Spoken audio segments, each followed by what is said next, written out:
सातपुड्यात रानकेळीला बहर, आरोग्यासाठी फायदेशीर कंदाला मोठी मागणी.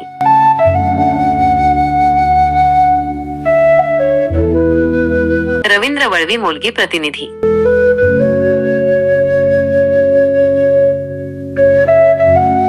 सातपुड्याच्या दऱ्याखोऱ्यांत पावसाने हजेरी लावल्यामुळे रानकेळी म्हणजेच आदिवासी भाषेत नाथडो म्हणून ओळखले जाणारे औषधी गुणधर्माचे खोड सध्या बहरले आहे. शरीरातील जीवनसत्वे आणि लोहाची कमतरता भरून काढणाऱ्या या रानकेळीला मोठी मागणी असून अनेक जण ती खरेदी करण्यासाठी सातपुड्यात गर्दी करत आहेत. केवळ पावसाळ्यात उगवणारे हे गवतवर्गीय खोड पोटदुखी, किडनी आणि मूतखड्याच्या विकारांवर गुणकारी मानले जाते.